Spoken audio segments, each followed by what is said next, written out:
How are you today? Everybody okay?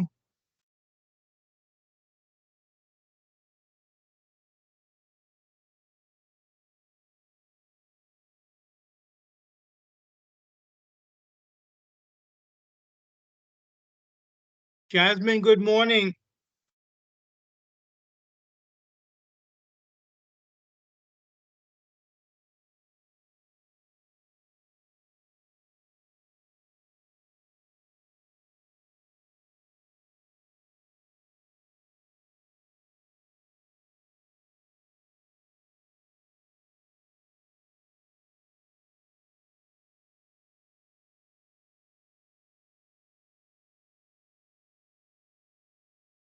Hello, Oleha. Good morning. Ahmed, Hello, Professor. good morning to everyone, or good afternoon, or perhaps good evening. I'm not quite sure what Yeah, good is evening. the what is the appropriate designation for this time of day. Oleani,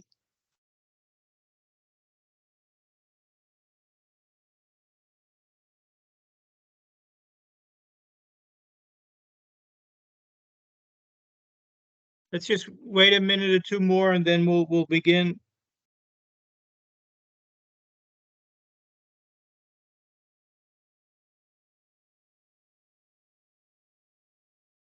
Hello, Good morning, or good afternoon, or good evening.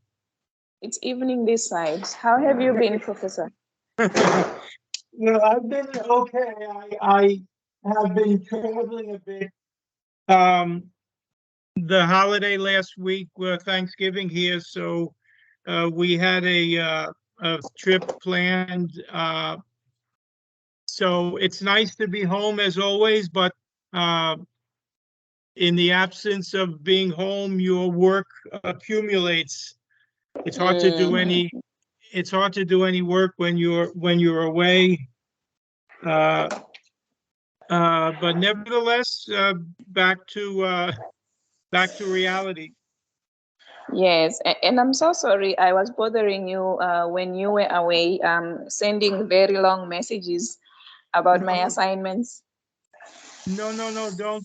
I actually didn't know who it was because the message sender didn't say hi. I'm Jerry, so I didn't know really who it I was. Uh, did. I did sign my name at the end. oh, okay. Maybe I didn't notice. Yes. But being uh,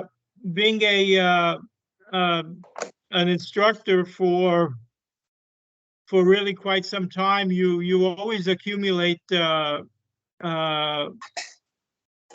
always accumulate work. I mean, I teach, and then I also have my little office here as a practicing realtor. Uh, I also am a licensed real estate instructor, um, which allows me to teach the course uh, to those who wish to become a licensed real estate instructor here in Florida. In fact, much of the material in these chapters is very similar to the materials in the book that is used to become a licensed realtor. So, and I have taught that course on many occasions over the years. So, much of the material is familiar, which is very good to be teaching something that you have taught before. Here at the university, as you know, this is the first time teaching this course here using a different text, but nevertheless, the material is very similar. So, uh, uh, it is, again, it's always enjoyable to, I'm just responding to a chat that someone sent in. Uh,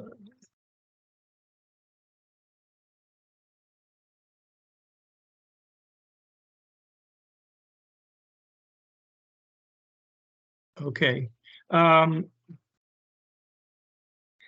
let me begin by pointing out that there was, I did make an error in Moodle by saying that the multiple choice, the study questions were due today. And the problem with that is that it's much easier to, it allows us to discuss it.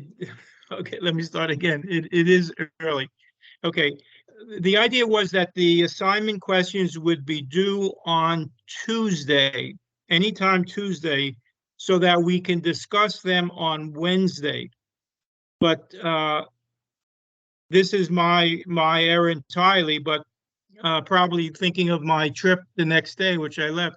I put the date of chapter 7's assignments due today.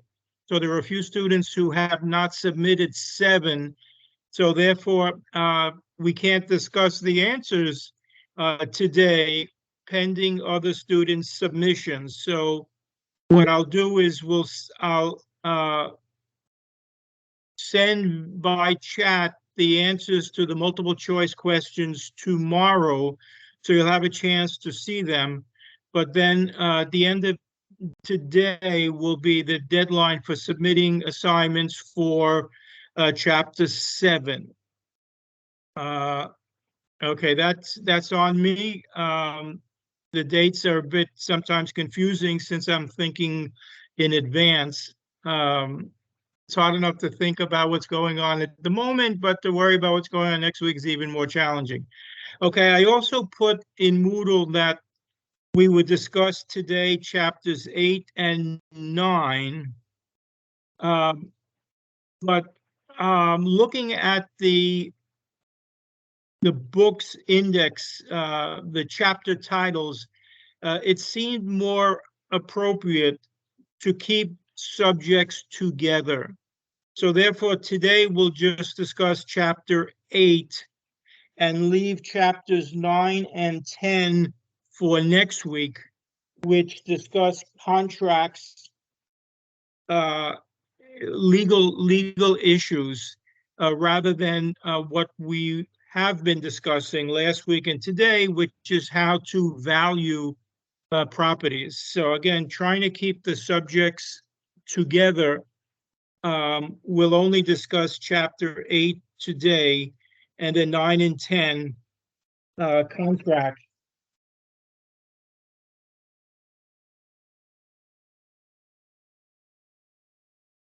We'll discuss next week. Financing and contracts will be the subject for next week.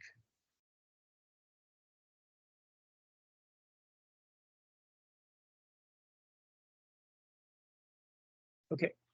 Are there any questions?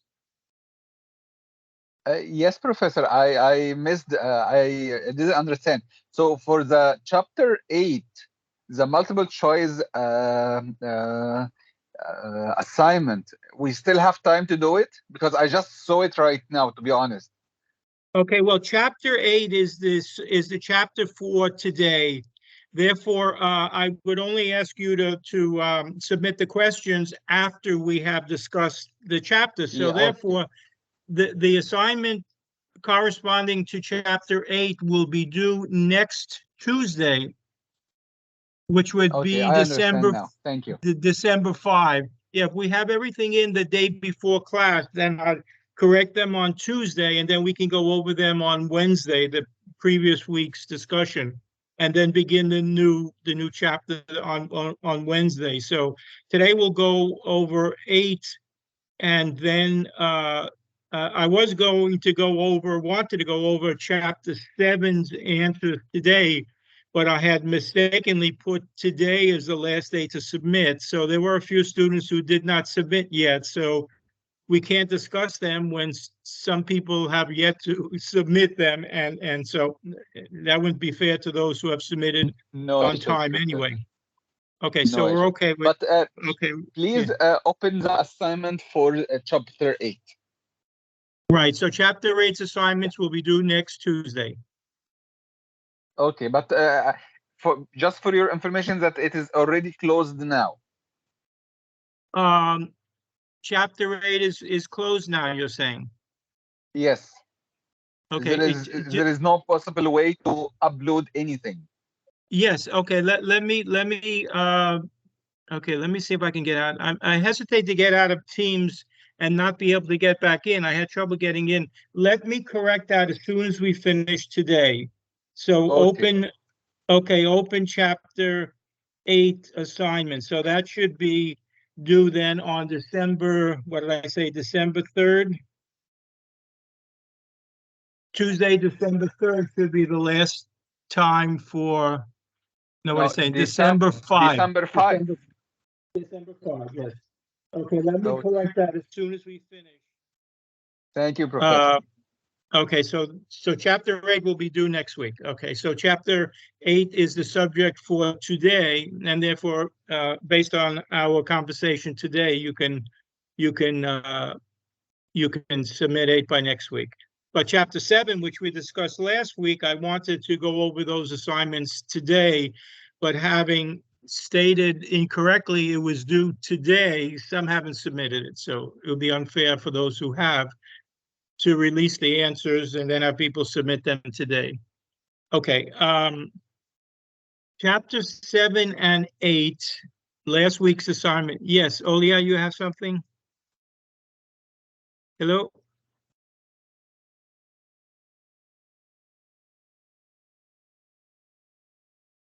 Olia? You raised your hand.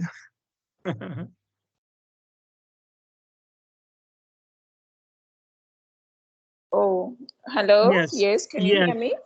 Yes, ma'am, I can hear Okay. you. All right. I was saying regarding the grading of study question assignments, how is it supposed to be? Because I don't think mine have been graded or it's being graded. I only noticed chapter 7 ones have been graded, but from chapter 1, they haven't been graded. Only the multiple choice ones have been graded, but I was submitting them on the same pages. I usually have more than 2 pages on each assignment that I've submitted.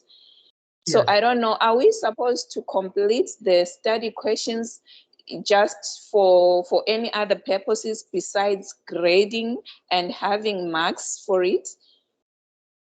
I don't understand.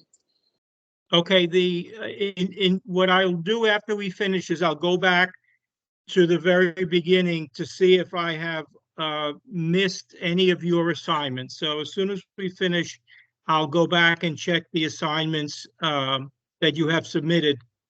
Because the dates were a bit confusing in the beginning and I was getting accustomed to doing the chapter today and submitting the assignment next week, I may have, once I finish, let's say, chapter 1, then I went to chapter 2, and then chapter 2, chapter 3, I may have missed going back to see who may have submitted the assignments earlier. So I'll correct that. But the idea would be this: we discuss a chapter today, and then the assignment is due by next Tuesday. So it'll be due by next Tuesday, so we can discuss them next Wednesday in class. So that's the idea. Excuse me, if there's any of the study questions, I refer to the multiple choice in the study. Let me see. I guess test questions. I just want to get it right because there are two types. Let me just. Okay, the test questions are the multiple choice questions. Every week we'll have test questions due. That's the multiple choice. The study questions, when I look at them, if I find that some are interesting and I feel you should know them, then I'll assign them as well, also to be submitted the following Tuesday. If some of them I feel are not relevant to us, to what to your work as a realtor or property manager, then I just won't assign any. But anything that's assigned will be due the following Tuesday. And once they're submitted, then it should not be accepted. Anyone should not submit it afterwards, because it would be unfair to those who have submitted on time to discuss the answers. So that was my thinking on this. Is that okay? You following?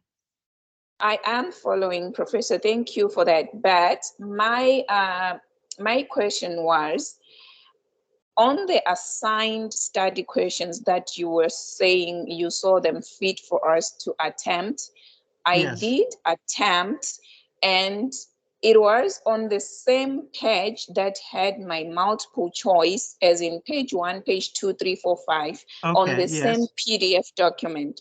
But you only graded the multiple choice, and you did not grade the study questions. So that was where my concern is. I did attempt everything. I didn't miss any deadline. Yes. Okay, no, understood. Let me go back after we finish the class today and go back and review all of your assignments from the very beginning. Evidently, I may have stopped at the test questions and did not continue, but I'll correct that today. So I'll have it all resolved after we finish class. Not a problem at all. Thank you so much, Professor. Okay. Professor. Hello, Nora. Yes. Hello, Professor Yes. Jerry. How are you? Yes. Good morning. Yes. Or good afternoon. Good evening too. My question was related to correcting the assignment, because at my grade schedule, I noticed that only two assignments were corrected related to chapter 1 and chapter 2, but the rest I wasn't having any results for. So it seems like some other colleagues have got some marks for the other assignments. I don't know. Okay, let me go over, Nora. As soon as we finish, I'll go back over. I know I corrected assignments yesterday, so I guess I didn't go back to the earlier ones. I just focused on the most recent ones. So let me go back to the very beginning. After we finish class, I'll have all of the outstanding assignments corrected as soon as we finish today. I'll go back over it. What happens usually is once I would just open the most recent ones and go over them, and then give a few little comments. But I'll go back to the earlier ones to make sure that I have everybody's assignment. If it's been submitted, I'll correct them all after we finish today. That's not a problem. Thank you. Thank you so much.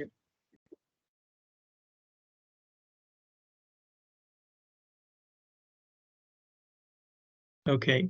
Any questions about any of the material we discussed so far? Any considerations?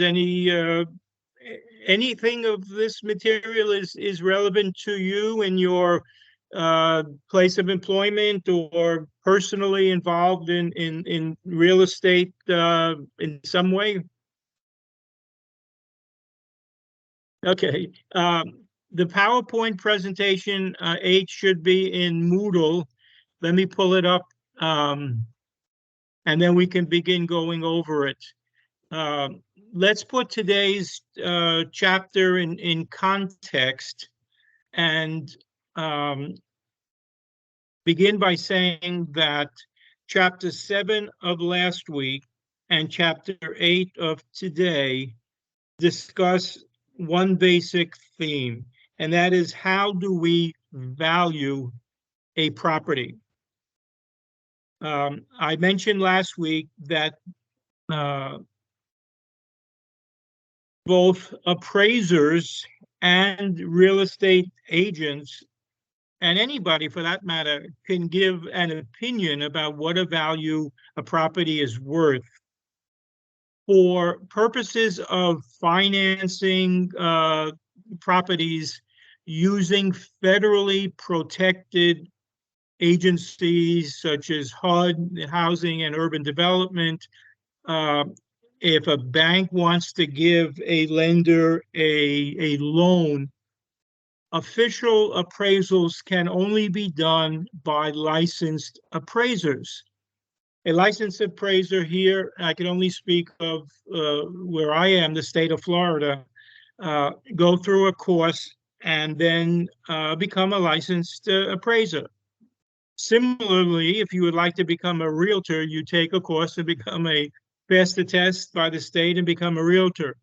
As was mentioned in the very beginning of class, real estate is governed or legislated by the state. So each state would have a different format for becoming a licensed person within the field of real estate. So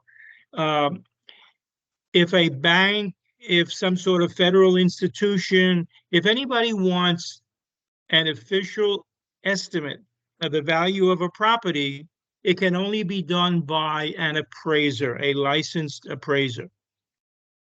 In the field of real estate on a daily basis, perhaps a real estate firm, the company you might work with, might ask you, I'm trying to determine the value of a particular property, and I cannot find anything similar to that in the database. Now, I would have mentioned that every area in any state would have a real estate board.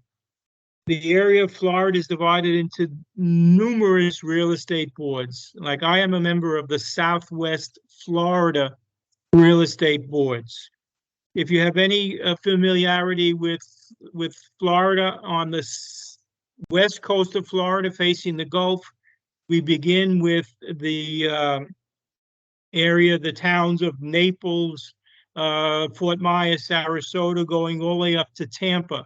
Within that area, there's, I think, 3 different real estate boards, and that's only on the West Coast. Then if you go to Florida's East Coast, you have Miami, Fort Lauderdale, all the way up to Jacksonville, Florida. So each area has a real estate board that governs a particular area. If I'm a member of the Southwest Florida Board of Realtors, I can do business any place within Florida, but I do not have access to that area's database.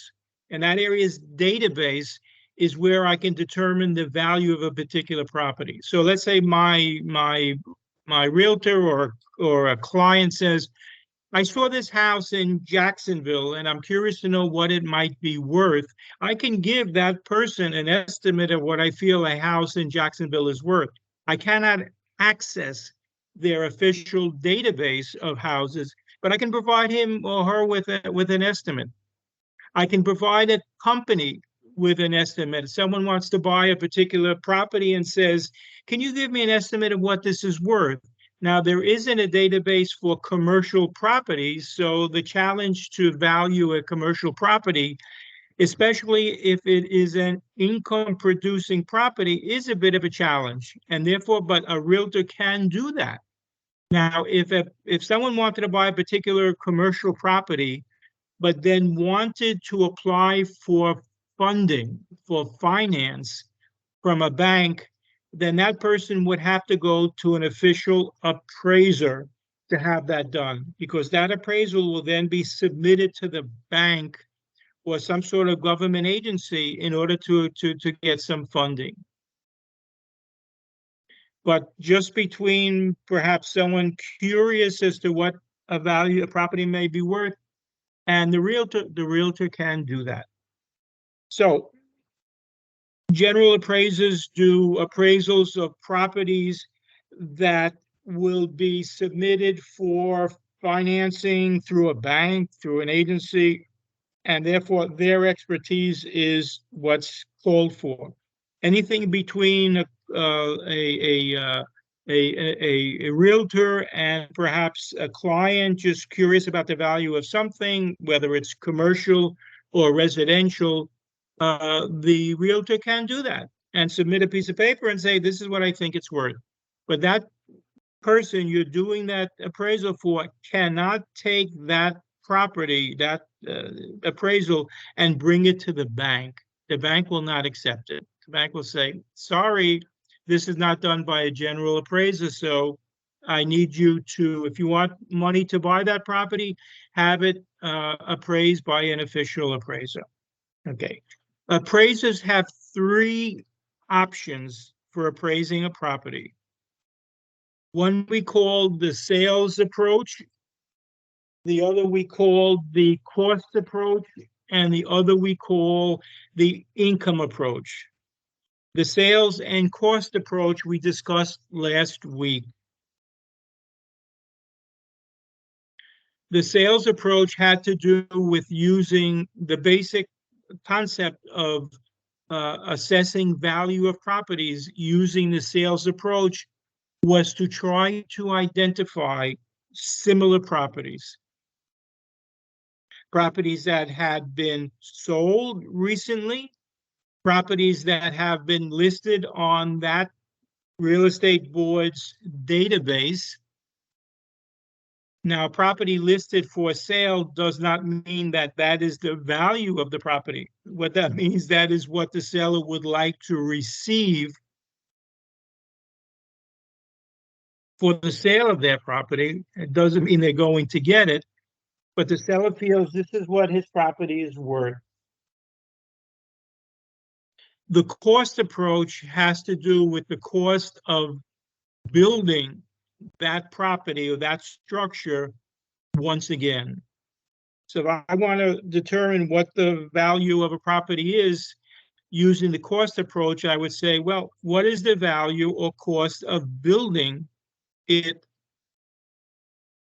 again? Okay, that approach is not usually used. The cost of building it when it was new versus the cost of building it today using today's prices would be a bit different. So the cost approach is not used very often. The approach that we will discuss today is called the income approach. This is an approach that is used mostly for commercial properties where the appraiser is trying to determine the value of a property that produces income for the investor, for the owner.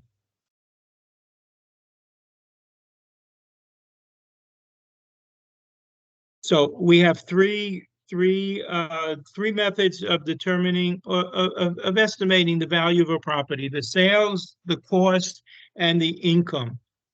This is why I didn't want to begin the next chapter, which has to do with finance and contracts today.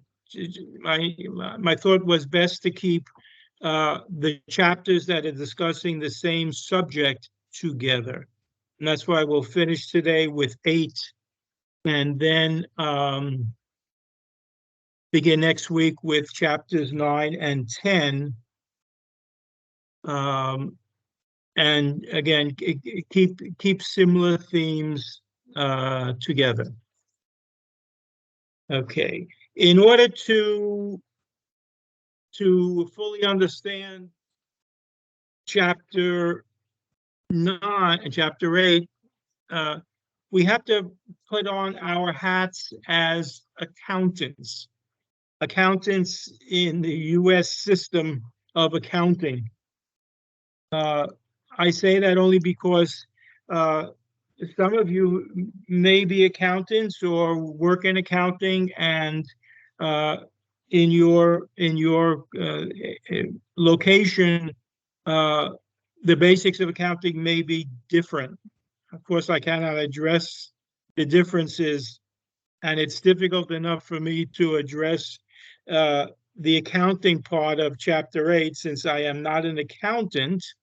But nevertheless, it isn't that difficult, but we have to look at this from the perspective of an accountant and learn a few terms that are used here in the US by the accounting profession.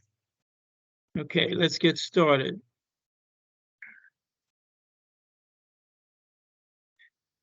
In trying to assess the value of a property,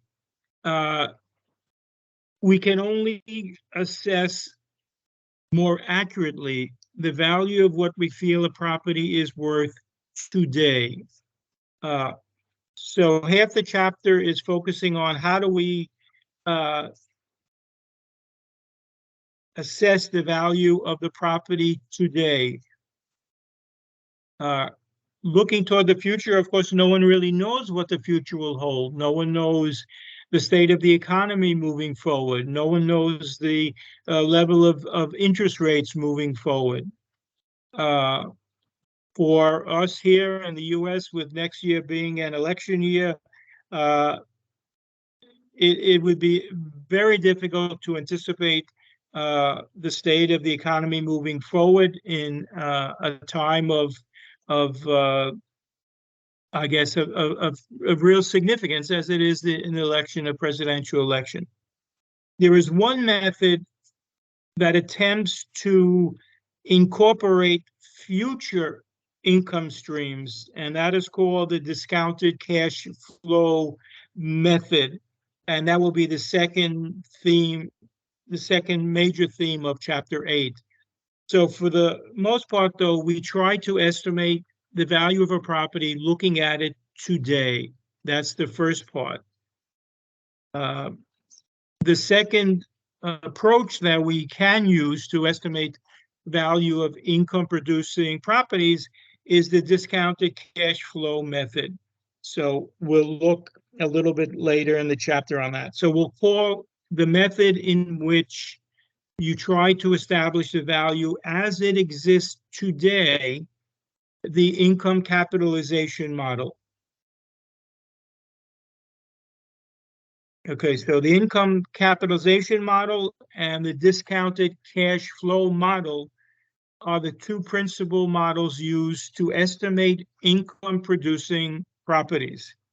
There is another one discussed, the general multiplier approach, but that's for very sort of tiny properties. If you wanted to buy a home and rent it out, that method would be used. We'll get to that a little bit later on. Okay, so once again, two approaches used to estimate the value of a property that generates income for the investor, for the owner. One is the income capitalization model, and the other is the discounted cash flow model. The difference being that the income capitalization focuses on the value of the property today, and the cash flow method focuses on the value of the property whenever the investor would like to know that.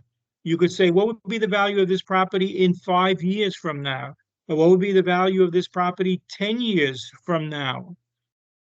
Certainly, the further into the future you go, the more suspect, the more difficult it is to estimate future cash flows. But nevertheless, the model does serve investors who are concerned with future flows of income.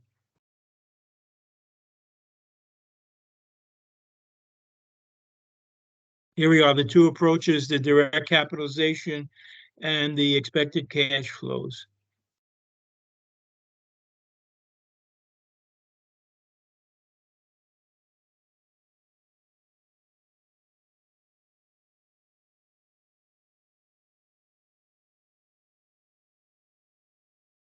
The direct capitalization model, the one that we're using to estimate the value of today, the value of a property and the income it produces today, this year, begins with determining the value of a term called the net operating income.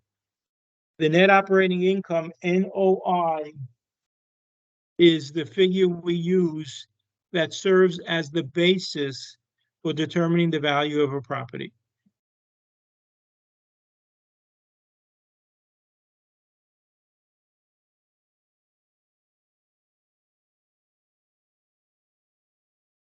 Here is the second approach, the discounted cash flow, say 10 years. What makes this approach a very challenging approach is not so much that you're attempting to estimate the value of a property at some time in the future, but the person who is doing it is an appraiser.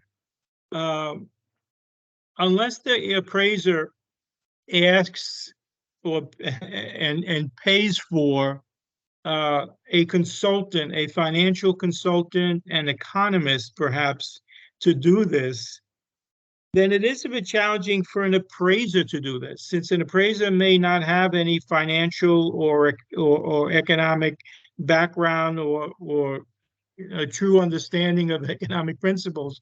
But nevertheless, no matter how the appraiser obtains the future estimates of cash flow, the model depends on this estimate. The further out you go, the more challenging it is to come up with an estimate. As I'm just saying, that for us here in the States, even next year's, an estimate of next year's success or state of the economy, a better way of saying it, is really a bit of a challenge, because it is an election year and things do get a bit hectic. Undoubtedly, in any country that has an election coming up, things just get a bit unpredictable, and certainly different. The state of the economy, anxiety on the part of the population would be different in an election year. So this makes the discounted cash flow method a bit of a challenge.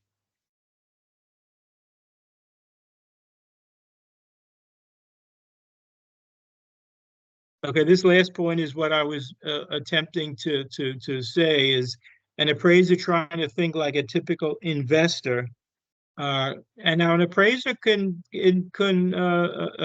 contract to purchase material from anybody else, as long as the appraiser references that these cash flows come from Dr. So-and-so, an economist at the University of Florida, for example, or an economist any place.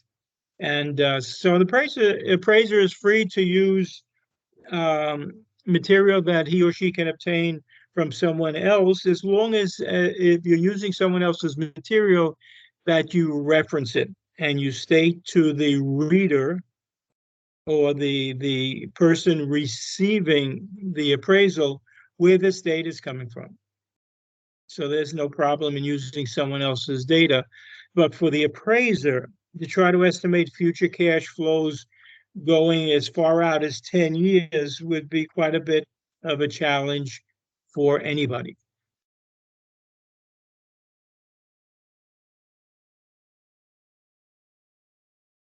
What is the main difference between the discounted cash flow and the direct capitalization? As I'm saying, the direct capitalization attempts to estimate the value of a property this year, assuming today will be similar to 364 days in the future, essentially the present. So that's what the direct capitalization method does. What is the value today and the very near future, not going out past 1 year, because we're not researching future cash flows. The DCF, will refer to direct cash flow method, attempts to estimate the value of a property looking out into the future. The further out you go, the more difficult, but let's say you go out a more reasonable time, 3 years or 5 years the most. In order to use this method, you have to assume that there is future cash flows that you can measure, that you can estimate accurately. You put cash flows, future cash flows into the model, and then you have a estimated value at the end of that period of time. Here's where we have to put on our hats as accountants here in the US and try to begin the process of income using the income capitalization model. Okay. The first, if you see on this slide, could everyone see the slides? Everyone seeing the slides? No, no, Professor. You can't. Yes. Okay, why is that? Okay, again, we've gone through this before. I don't know why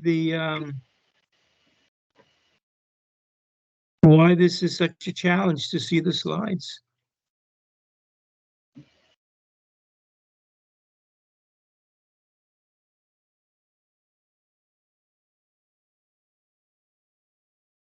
Sarah, are you there with us?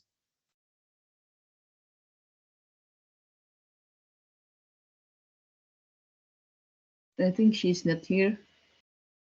Okay, There are only 5 people. 1, 2, 3, 4, 5.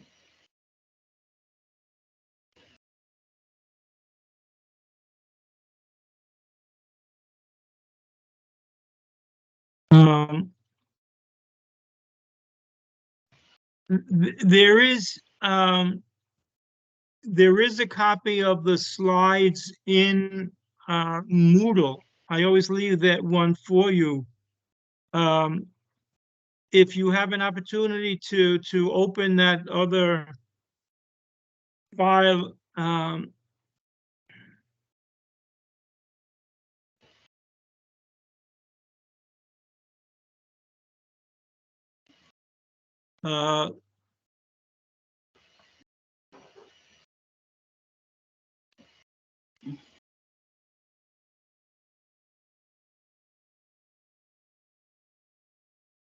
okay, again, this is a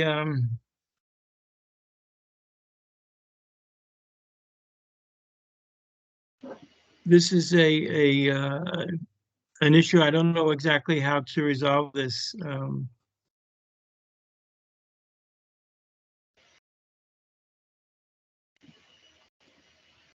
What chapter, Professor? I'm sorry? What chapter? Chapter 9? Chapter, yeah, we're on chapter 8. No, chapter 8. I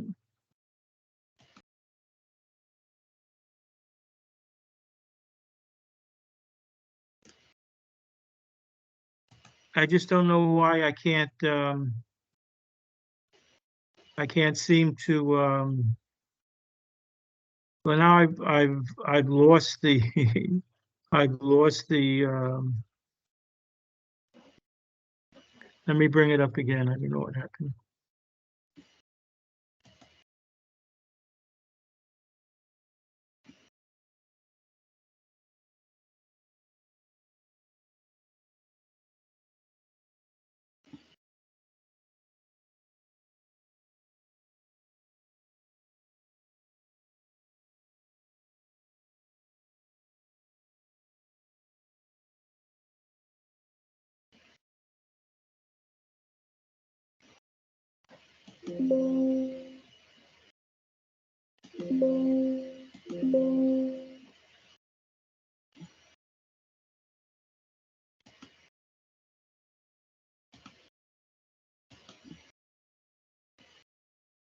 Can you see it now by any chance? I'll try. No? No.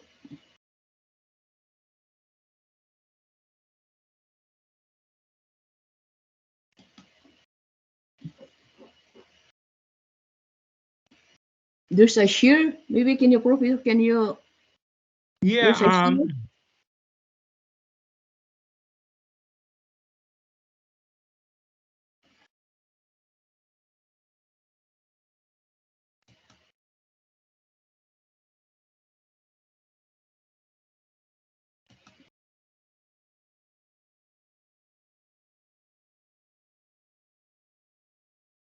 Every time I have share over here. I don't know why it's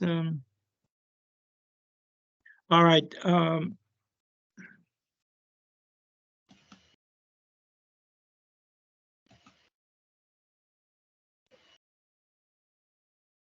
Yes, there's a share. There's an entire screen.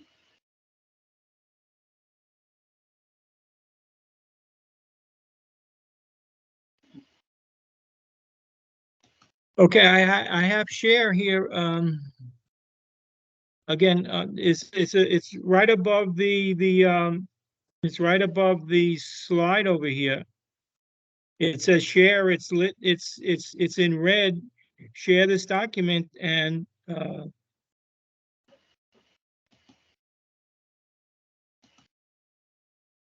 then I get share. Please up your presentation to share it to OneDrive. I have no interest in doing it in OneDrive.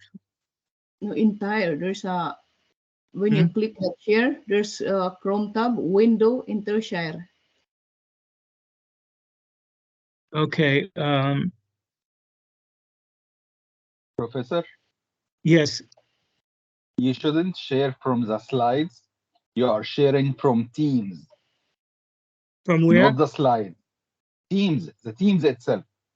Oh, from Team. Yes, I'm looking at that.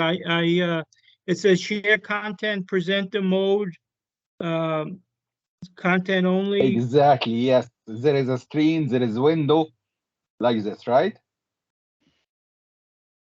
Well, I have content only, standouts, side by side, and reporter.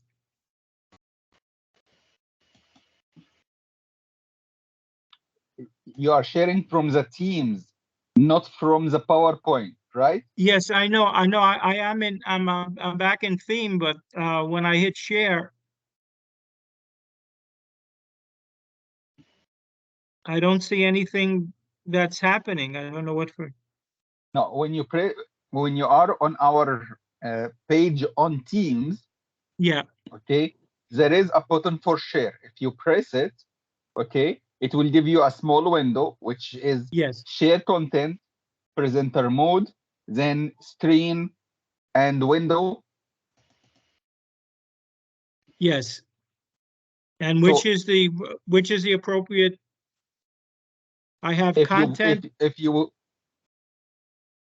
you press on the screen, it will share all your screen.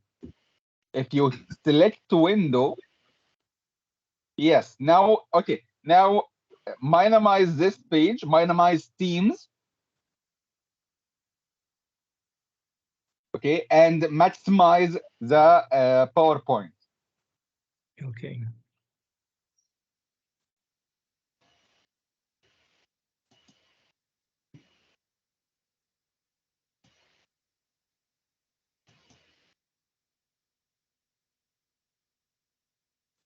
Besides the closing sign, the X sign on top right. Yes, there is a small, yes, beside it. Not this one, the one beside it. To the right. Yes, this one.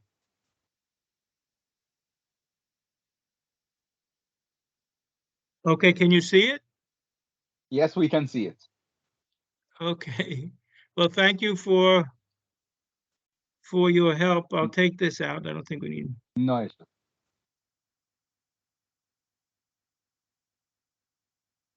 Okay. I'll minimize this one. Okay, everyone could see it now? Hello? Professor, yeah, you don't need to maximize it from here, okay? On the same, Yeah. no, on the same where you were standing, Yeah. there's the scale. Beside it, there is one small button to the left. Now, not the Teams, Okay. the window, the slide, The slide, the okay. PowerPoint.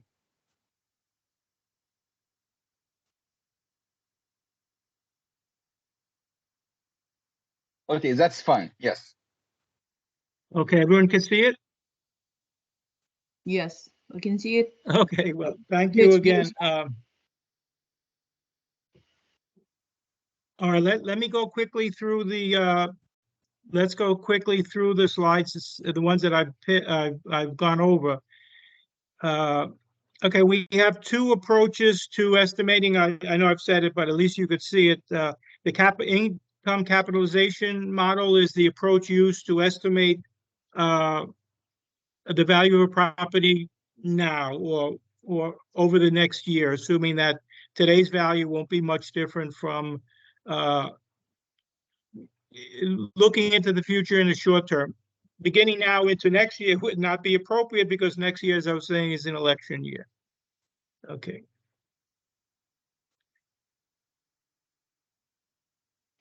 Okay, the second method is referred to as a discounted cash flow method, requiring that the appraiser or someone that he would request some assistance with would provide an estimate of cash flows looking into the future. The further into the future, the more difficult it would be. That goes with.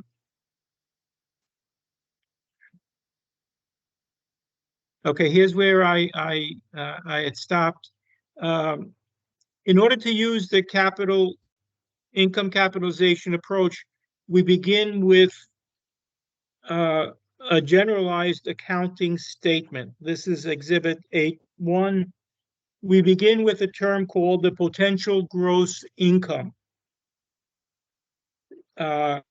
We subtract from the potential gross income any vacancy and collection losses. For example, if someone's buying a mall and some locations are not rented, then the loss of income from those locations would be subtracted from the potential gross income. If all of these stores, or if someone were to buy a commercial building, if all of the offices were rented, then there would be no VC, no vacancy and collection loss. So we begin with the potential growth income as the income from all income producing locations in that property. If it's an office building, every office is rented. If it's a shopping center, a small one, as we call a strip mall, all of the locations would be rented, and we don't have any vacancy or collection losses. We add to that any miscellaneous income. Miscellaneous income could be in any location, perhaps if they have stores to sell items to guests. If there might be in an office building a little cafeteria for people working in the office to buy coffee and pastry, things like that. So from the PGI, we subtract vacancy losses, we add any miscellaneous income, and that gives us a term called the effective gross income, EGI. From effective gross income, we reduce it by any operating expenses, rent, maintenance, supplies, utilities. The only operating expenses not included, simply because they are not considered operating expenses, would be the mortgage, the cost of a mortgage, if that property is mortgaged or financed. Federal income tax also is not included in an operating expense. So anything to do with just the operation of that particular property is subtracted. We then get to something called capital expenditures, CAPX. A capital expenditure is some expense or cost that will improve the quality of the property. It could extend the life of the property. For example, putting in new air conditioner, replacing the windows. Sometimes the roof has to be replaced. For those of us living here in Florida,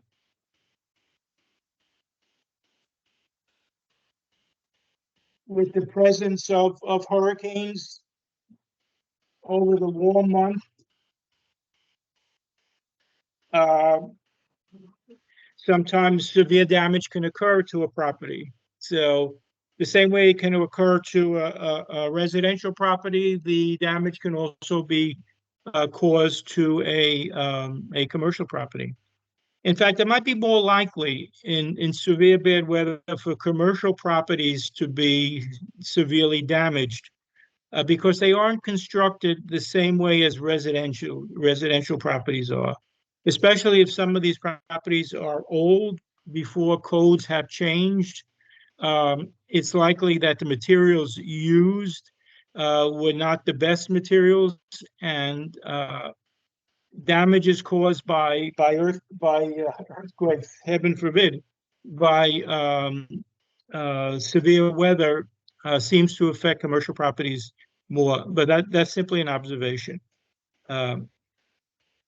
We then get to the figure that we are looking for, the figure that's used in order to determine the income capitalization method, and that's the NOI, the net operating income.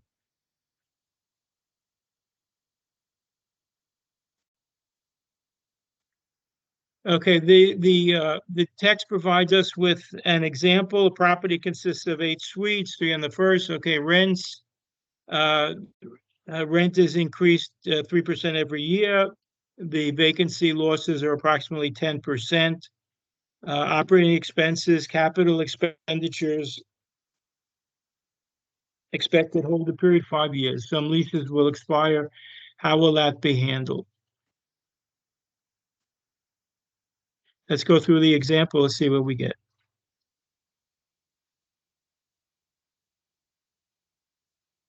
Okay, we begin with the potential gross income. Okay, that's assuming there's 100% occupancy.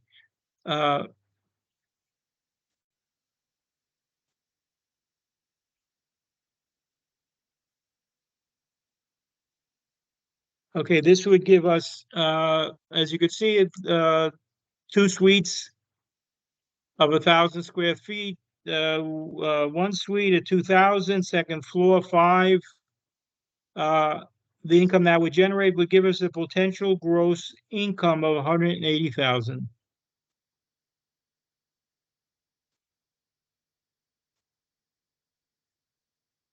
Okay, as he points out, estimating first year contract rent is not usually this easy, but for our purposes, it is. The reason he says that it's not usually this easy is because very often a lease contract will be influenced by the length of the lease, the terms of the lease. For example, if someone wants to lease a property for 1 year, that person may pay more than if the person wishes to lease the property for, let's say, 5 years.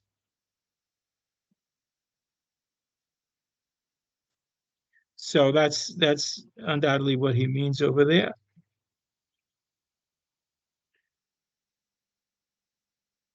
Okay, in the same way we looked at comparables in the sales method, he's presenting us here with different rents of 3 different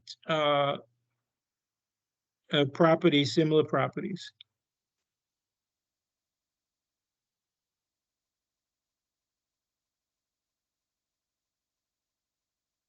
Effective gross income, as we mentioned, PGI minus vacancy and collection losses gives us EGI minus operating expenses minus any capital expenditures gives us net operating expenses. Okay, capital expenditures can also include money that is put away as a reserve for replacement. For example, an air conditioning system may have a life of, let's say, 10 years. If you are in if that building is now 8 years old, the owner may say something like, this air conditioner may have a life of only 2 more years, and for a building of this size, it would cost $50,000 to replace the air conditioning system. Rather than take that as an operating expense in the year that the air conditioner decides it's not going to run for another minute, the owner may begin to subtract some of that cost now. Let's say in year 8, they may say, well, we have maybe 2 more years to replace a $50,000 item. So let's take $25,000 and put it into the capital expenditure fund this year, and then another $25,000 next year. So it doesn't affect the operating income and profitability at the end of the year. So rather than take a big, as we would say, a big hit all in the year that the major expenditure is exercised, they would begin to subtract a part of that expenditure earlier. That's how that works. But again, this is not a course in accounting, and I wouldn't ask anyone to justify what that means. Just to understand that any money put aside to improve the structure, to give it additional life, if you wish, would money would begin to be set aside or allocated for a much larger expenditure. Okay, miscellaneous income could be garage rentals, parking fees, laundry, vending machines, clubhouse rentals. As I said, if they may be a little cafeteria of some sort, people could buy coffee and pastry when they get into the building, that sort of thing. That would be miscellaneous income. Okay, PGI of 180,000 minus vacancy of about 10%, no miscellaneous income. So that gives us an effective gross income of $162,000.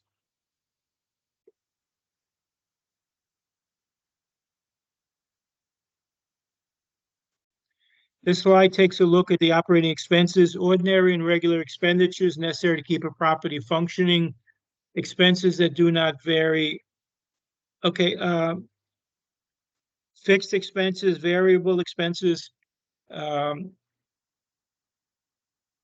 those of you who are familiar with accounting and may have taken accounting, there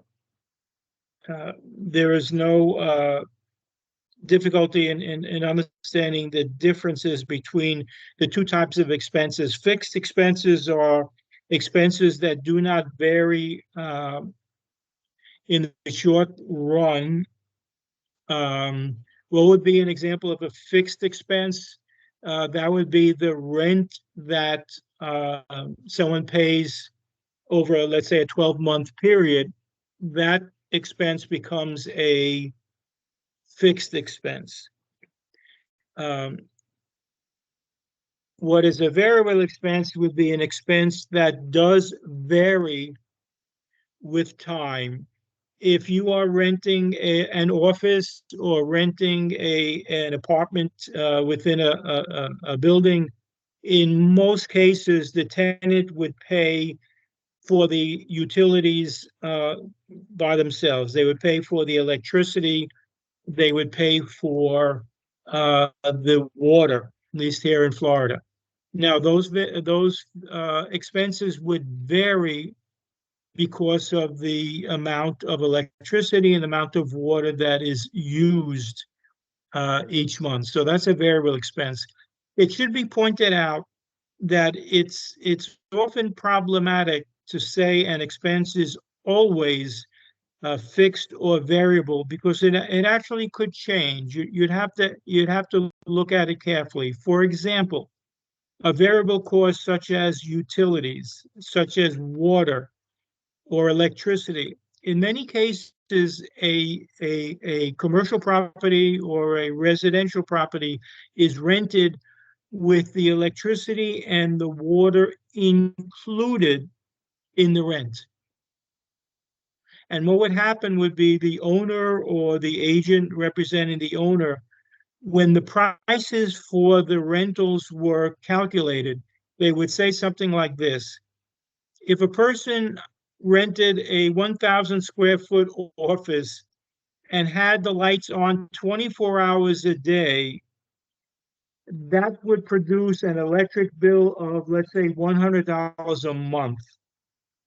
Rather than ask the tenant to pay that directly, why don't we include that in the rent, and we will pay the electric bill directly? What this avoids is, let's say, the last month of a lease where the tenant leaves and just walks out. The electric bill comes in, the tenant is no longer there, they have left, and then the electric company says to the owner of the building or the agent, I'm sorry, the tenant left, this has to be paid, and we cannot reconnect the electricity because it hasn't been paid. So to avoid this uncomfortable situation, in many cases, the owner will include the cost of the item within the rent.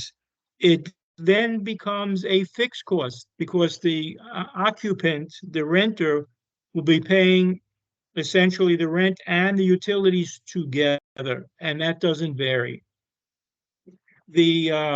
Anyone who rents that way would have to be very careful that the amount that they are charging for the utilities, for the most part, does not exceed what they anticipated, so that the owner doesn't have to pay money out of his own pocket. That's why I say that if they can certainly observe this, if the lights are kept on 24 hours a day for 30 days and the electric bill comes out to $100, well, they can charge, let's say, $125 each month more based on what the electric bill is likely to be. What's an example? Let me just give you an example of a fixed cost that may be, in fact, a variable cost. In many of the commercial properties, the stores, especially the smaller ones, the strip malls, things like that, a store owner, I'm sorry, the renter who has a little business may say to the agent or owner, I'm just starting my new business. We make candles. I don't know if we will be successful or not. Can I enter into an agreement with you that I will pay you 10% of sales, of my sales, for the first year? Now, the owner or agent responsible for that property may say, you know, this store or this space has been unoccupied for quite some time. It may be worth it to have this tenant pay us on a variable cost basis. In other words, that the tenant would pay a percentage of sales each month as rent. And the agent would be allowed to look at the receipts during that month to verify that the renter is being honest with the agent or the owner. So in this case, the business owner would say, okay, well, these are all my receipts. Today on the 1st of December, we sold $50, and then on Tuesday, on the next day, we sold $100, and on that next day, we sold nothing. So this is 30 days worth of expenditure of revenue, and therefore we'll give you whatever 10% of all of this. So in that case, the rent may not be a fixed expense, but would be a variable expense.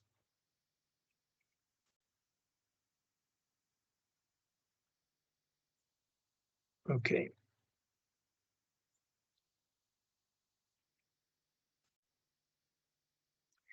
This slide demonstrates the variation in the way these forms can be calculated. It says most appraisers use the capital expenditures above the line, meaning above NOE, net operating income. Institutional investors usually treat capital expenses as a cost below the line, meaning after NOA has been calculated.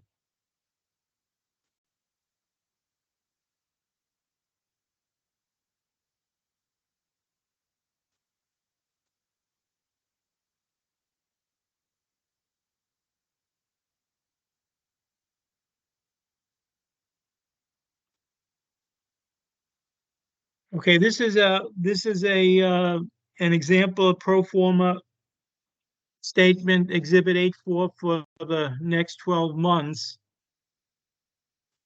I can make it a little bit larger. There we go.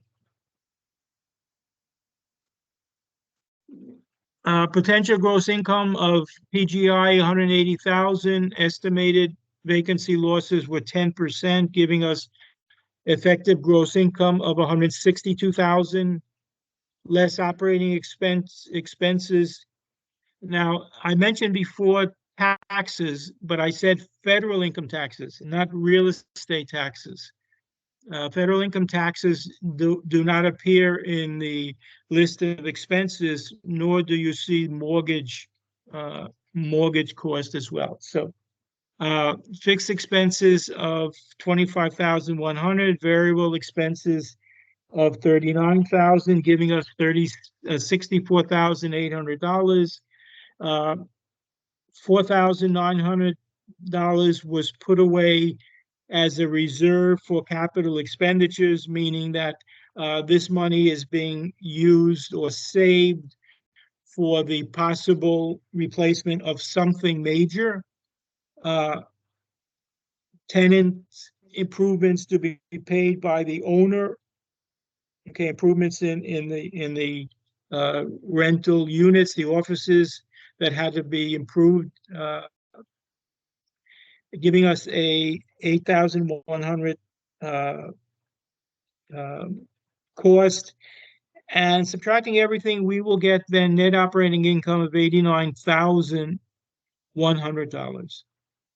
That is the figure that we need to begin to determine the actual model, the actual evaluation.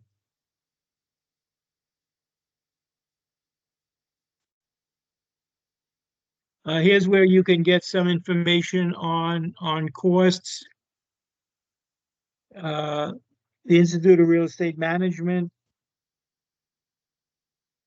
and the Building Owners Management Association.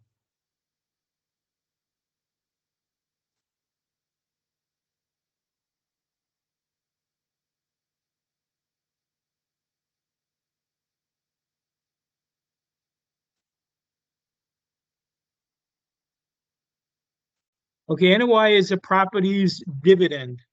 Dividend in parentheses because, in quotation marks, because it's sort of a dividend. It's the money that an investor gets back from owning a particular stock would be the more specific definition.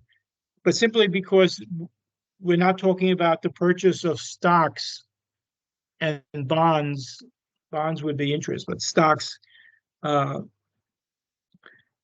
this is an estimate of what a property earns in a given year. Projective stream is fundamental determinant of the property.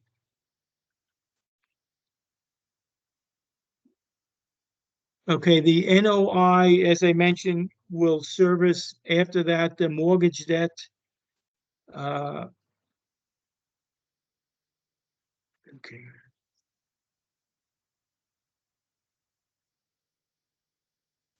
Okay. Net operating income. Okay. Okay, the next term we will come across that is used in the determination of the value, estimated appraisal of a value, is called the capitalization rate. Okay, he's make sure to tell us it's not a discount rate, but it is a cap rate.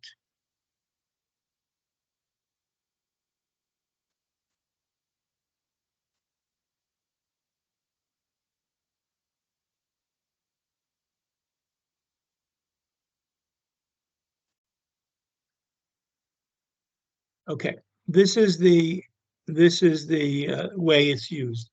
You take the NOI, you divide it by the selling price. Now, if the property is not being sold, but I want to know the estimated value of a property, I would have to then look at similar properties. In this way, it's a step that's very similar to the sales comparison approach we first discussed last week. Okay, we take NOI divided by the selling price and we get what is called the capitalization rate. The capitalization rate would be the annual return of the sale of that particular property, or one based very similar to it. Okay, looking at a comparison of different properties, let's say on this slide, comparable A has a first year NOI of 80,000, 114 for B, and so on, divided by the sale price of these properties that have already been sold.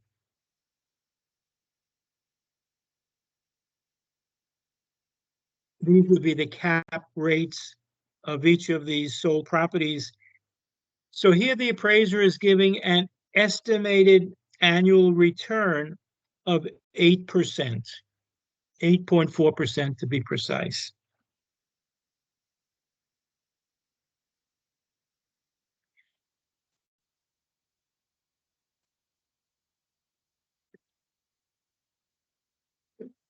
In summary then, the cap rate is the estimated return on a particular investment. Now, as we'll see, because it's basic algebra,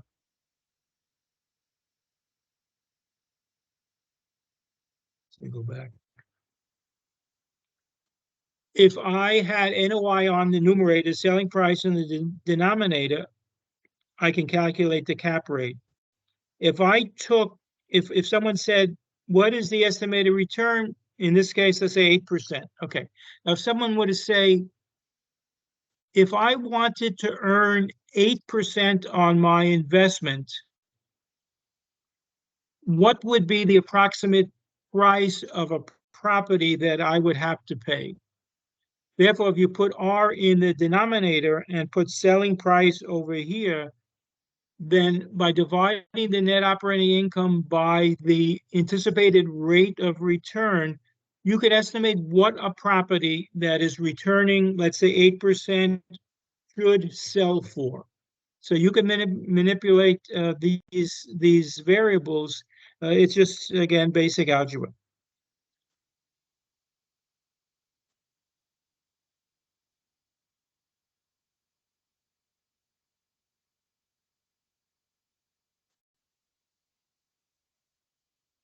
Okay, no, first we have to assume that each is equally comparable.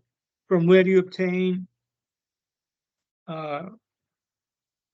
Defining the market for comparable selection is critically important.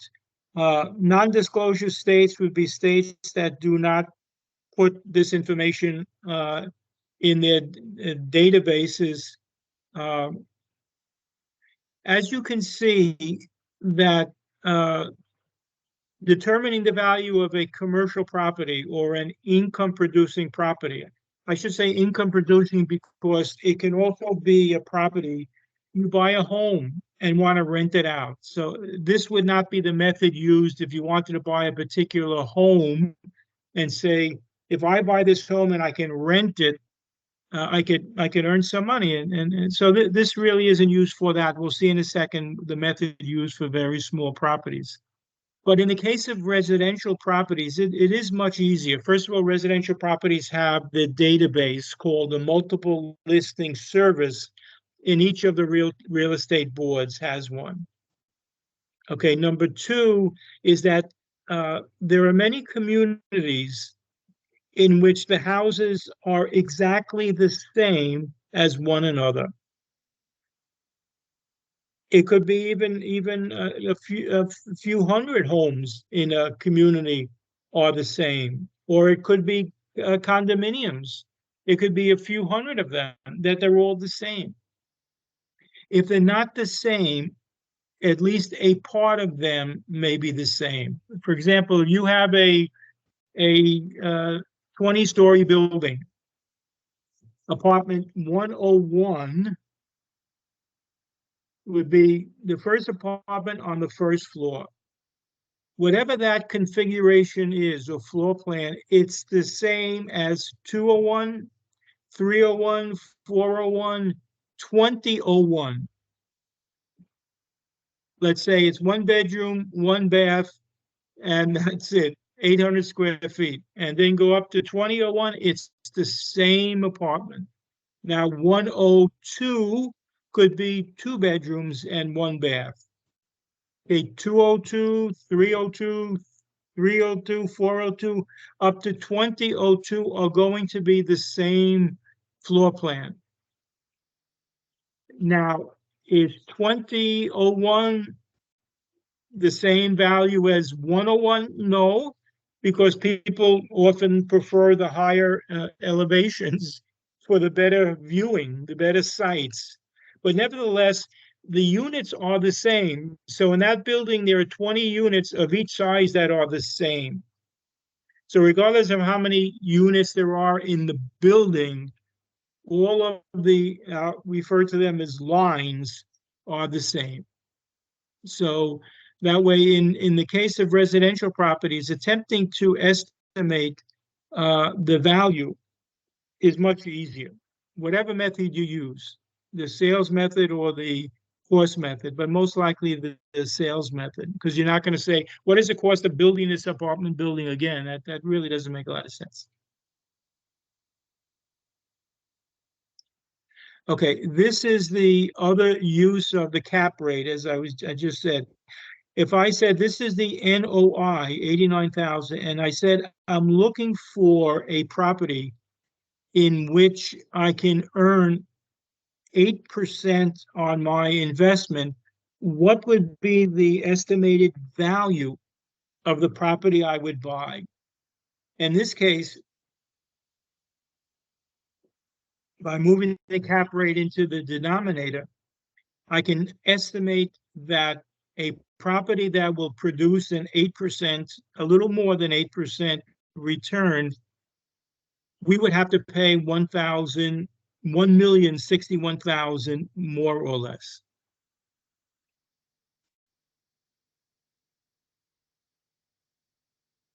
Okay, where can I get information on all of this? The book is actually very good. I'm very, in fact, I could even use some of these websites in the practice of real estate if needed.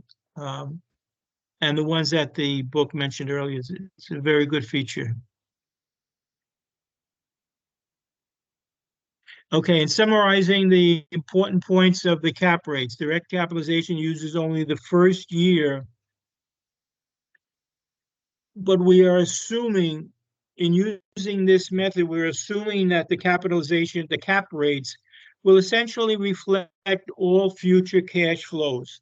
Anyone investing, buying a commercial property is looking out into the future they could say, okay, this is what it would cost to buy this property, let's say the 1 million.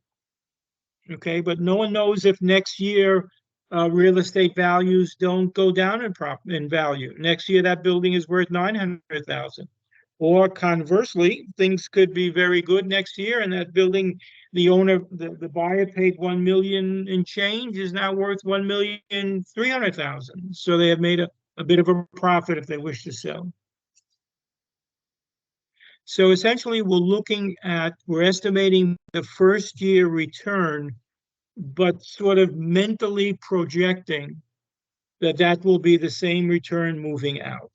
Because of the uncertainty of that, we will see that the other method, discounted cash flows, attempts to improve upon this method by actually estimating the future cost of the future flows, income flows.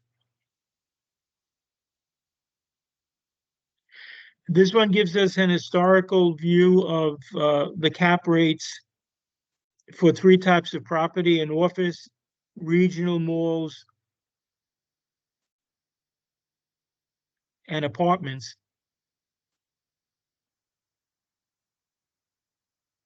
As you can see, it's historically very difficult to have a property that returns more than, let's go to the highest one here, about, what is that, 9.3% on income.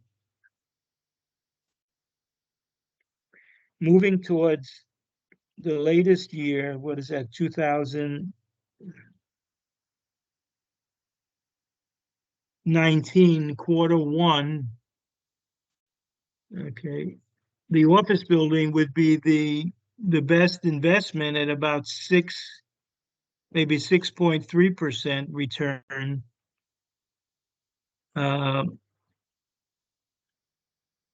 Regional malls maybe about 5.3, and apartments at about 5.1. Okay, very interesting. Now this already is like 4 years old, but since it goes back here over 13 years, it's likely that these trends would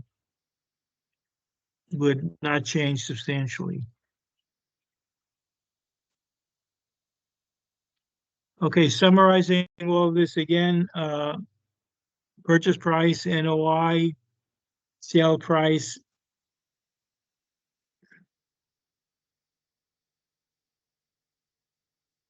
Okay, this is taking this and looking at it 1 year into the future. Okay, this 21 is the sale price at the end. Look, okay, 12 months later, we expect the sale price of this property to have appreciated by 21,000. So I add the first year return plus the estimated increase, and gives us a cap rate of the same 8.4 plus an additional 2% based on what we feel is the appreciation over the next 12 months. Okay, this of course is only an estimate because one never knows what the future will hold.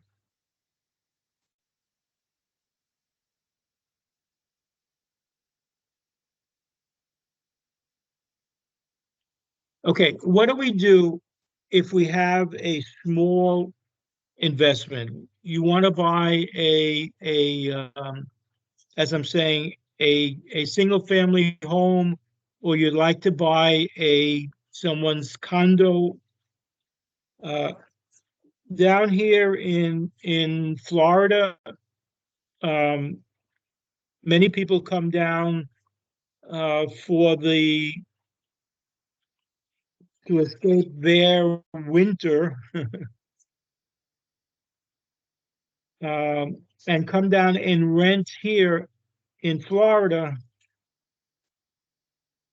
for a period of anywhere up to 3 or 4 months. We have a lot of people that come down in the beginning of the year, January 1st, and stay either for 1 month, stay 2 months, 3, and a few of them will even stay to the end of April.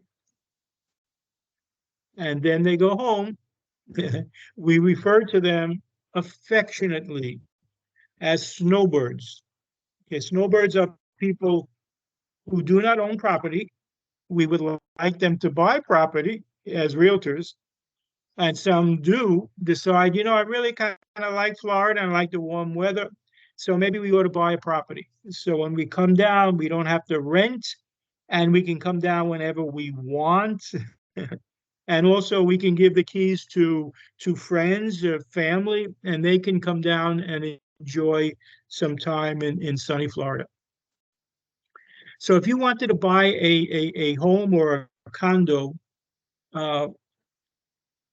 the income capitalization rate really doesn't apply. So a method referred to as the gross income multiplier model is used, the EGIM. It's a quick indicator for small rental properties, anywhere from maybe 1 to 4 units. Because the property is really so small and may consist of only 1 unit, it's much easier to calculate the expenses than you would for an office building or a shopping mall. If you rent it to somebody and they sign a lease for 4 months, well, you know how much you're getting for the 4 months. In the case of commercial properties or stores in shopping malls, you never know when someone just picks up and goes, I'm sorry, I'm not making enough money. Okay, here's the keys. I'm sorry, but I can't continue. So the smaller the property in terms of the number of units, the much easier it is to estimate. Okay, let's take a look at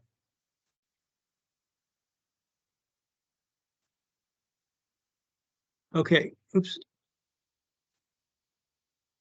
Let's take it at Exhibit 8.6. We have a comparable, again, we're thinking of buying maybe a condo or a small or a single family home at pretty expensive sale prices. So maybe it's a structure with 4 units in it.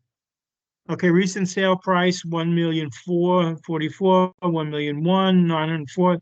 Effective gross income, this we calculate the same way we calculated it before, using the income capitalization method. We still get the same number, the EGI, but in this case, we take the sale price and divide it by EGI to get the average EGIM at 6.49.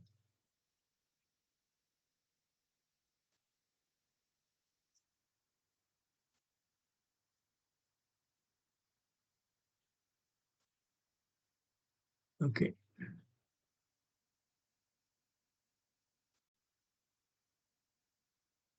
Okay, where did EGI 6.49. Okay, so the indicated value of the subject, this would be similar to, let's say, the cap rate.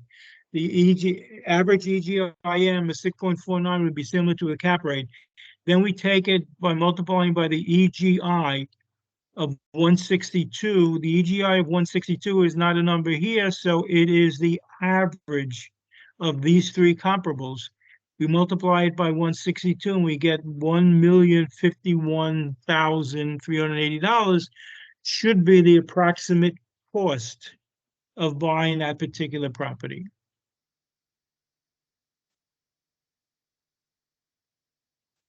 So what is the difference between the EGRM model, effective gross rent multiplier model, and the income capitalization model? Well, the income capitalization model is based on or used for much larger income producing properties. In that method, the important numbers calculated would be the net operating income, which then will yield us a figure called the capitalization rate, which is the rate of return that the investor would like to receive.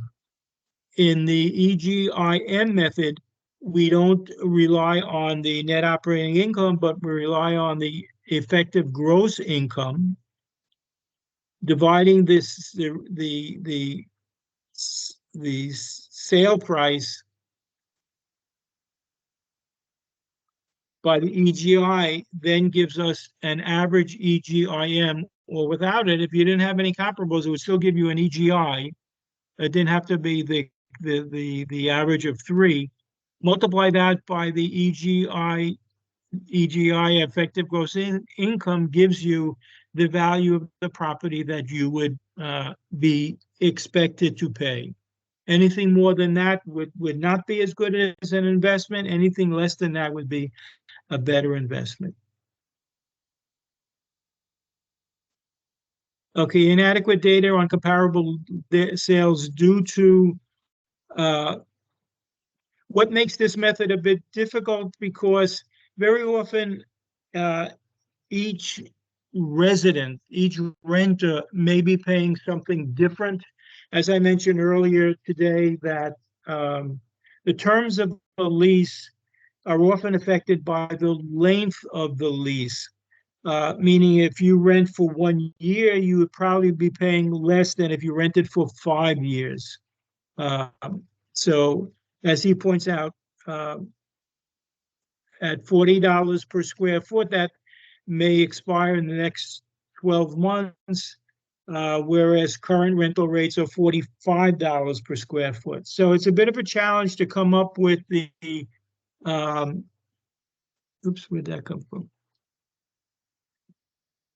With the effective gross income number, but nevertheless, this is a model that can be used to try to estimate the value of a property, of a single family home, a single condo, maybe just like 4 units. In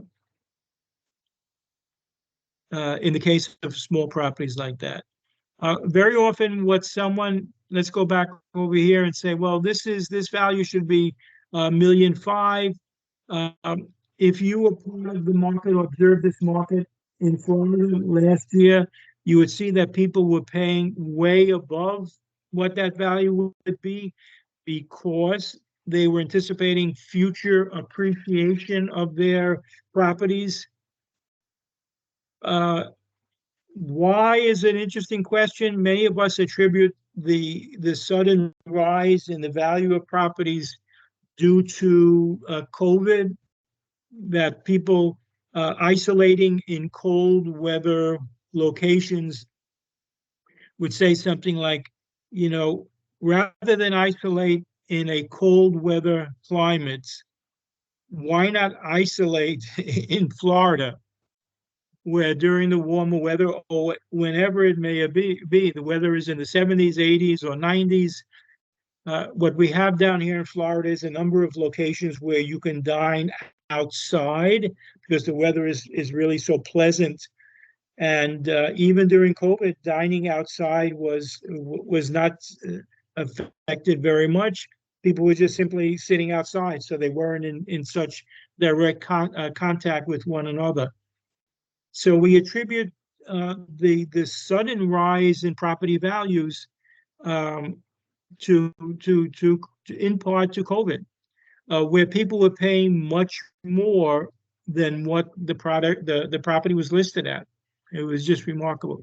Okay, here again, one tenant has a flat 10-year lease, whereas the actual 1-year lease would be much more. Okay, problems with valuation by direct capitalization, going back to some of the things we've already said, differing lengths of the leases, rent escalations. Okay, we have a few minutes remaining. Need to take a look at the last method for today. Okay. The discounted cash flow analysis method attempts to improve upon the income capitalization method by attempting to project streams of income into the future.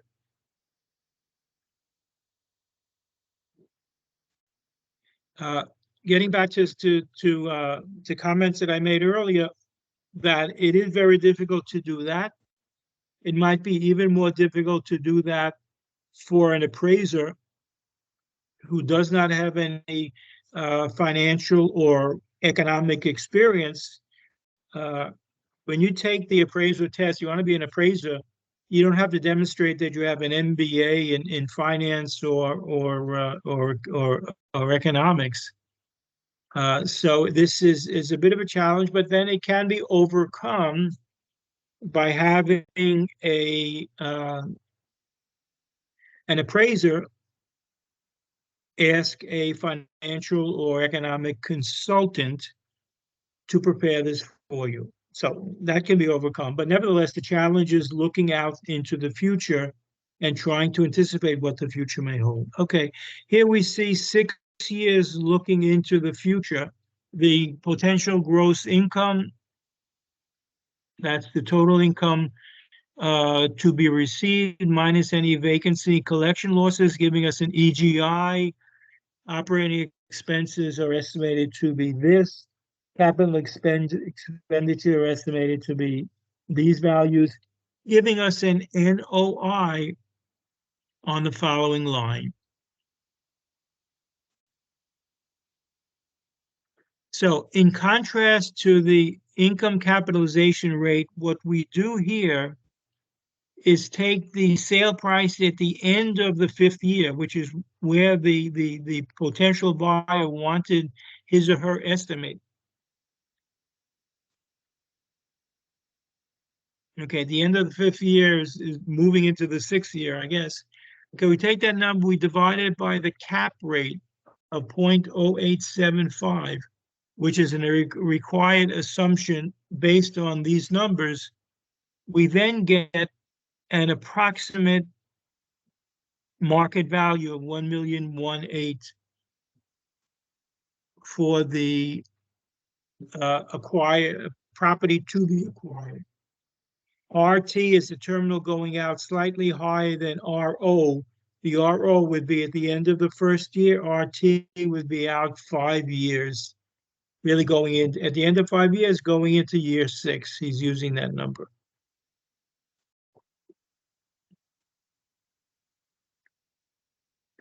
Okay, using the example 1,000,001, selling expenses approximately 4%, net sales would be 1,000,001. Okay, using this center point example.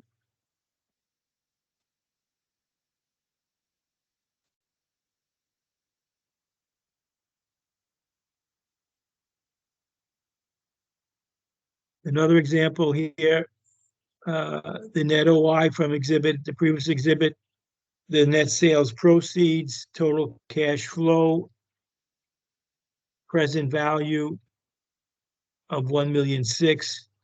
Discounted rate presumed to reflect required yield in the market for unleveraged.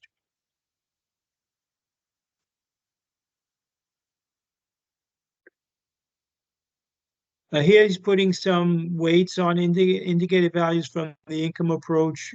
DCF would be 1,060,000, give you a value. The direct capitalization gives you a value of 1,061,000, a little bit higher. And EGIM analysis would give you a value of would yield a value of 1.51.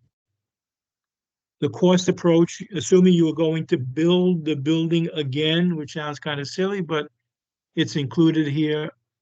Sales approach isn't used. What this demonstrates is that the surveyor would calculate the value using these 3 different methods. He would assign a weight to the DCF method, giving it greater weight or greater strength in his analysis. The weighted total would be 636, weighted, rounding everything off to 1,061,000 as the appropriate value or the estimated value for purchasing a particular property.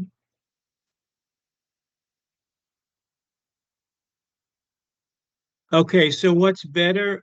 Which method is better? Is direct capitalization using today superior to valuation? Fewer explicit assumptions and forecasts. What implicit assumption you're talking about? Are you making? Okay, again, the basic difference is the reliability of the forecasted quantities. If you feel that those estimates you can rely on, then the DCF method would be superior, only because you are extending the looking into the future and trying to estimate the value of a property 5 years into the future. Using the income capitalization, you are limited to what the value would be pretty much at the end of 1 year. As I mentioned earlier, an appraiser is not really trained in financial or economic concepts, so where can he or she go to help with the DCF model? Excuse me, develop a network of contacts, maybe be receiving various magazines, journals, economic information, be skilled in data analysis, fight time deadlines. I don't know what that really means. Okay, something happened over here. Let's see, where did that one go?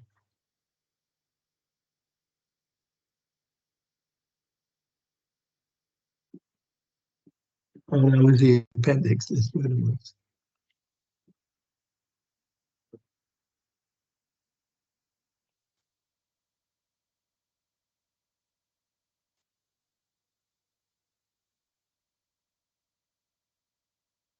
Okay, we'll leave this out. Mortgage equity rate, make it a lot more complicated than it already is.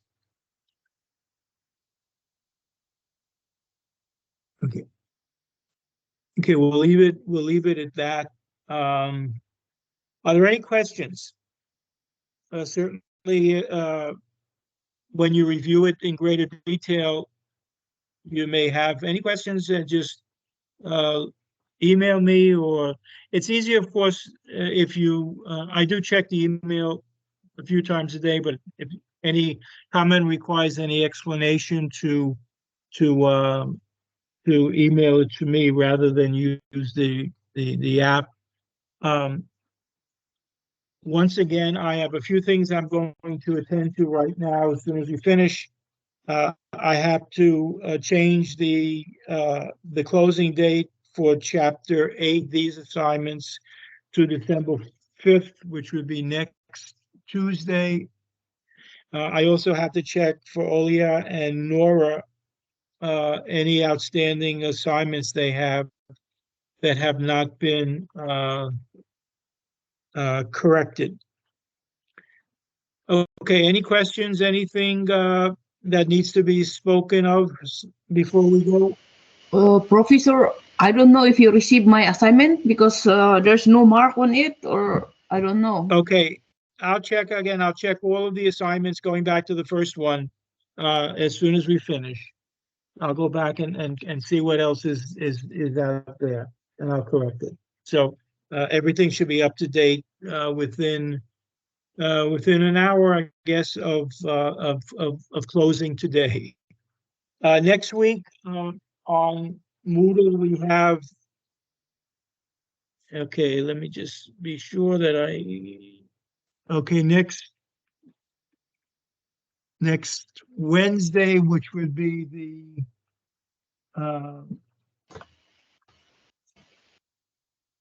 6th, would be Chapter 9. Let's make sure.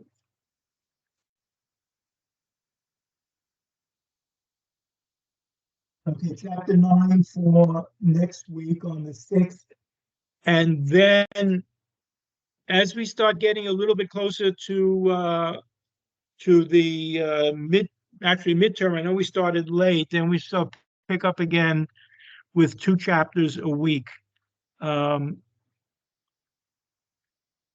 have to also give you an exam. I'll give you some anticipation with that, of course. Maybe looking at the period from the 6th to the 13th to give you an exam. That would be pretty much around the midterm. The course will finish late January, I understand, because we started a bit late. So that is a more or less preliminary estimate of the next few weeks. Okay, next week, chapter 9, as I said, I'll correct the date in Moodle for today, and I think that might be about it. Any questions? Anything that needs to be addressed before we go? Okay, you have the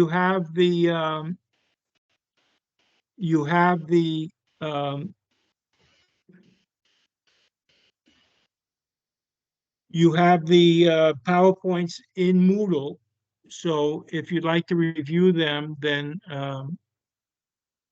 go into Moodle. If for any reason you have difficulty viewing them in Moodle, then send me an email through the email server, and I'll send you the file. Okay, anything further?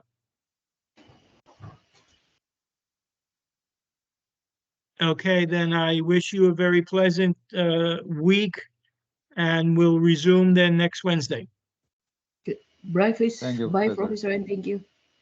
Okay, goodbye, good evening to many of you. Okay, bye.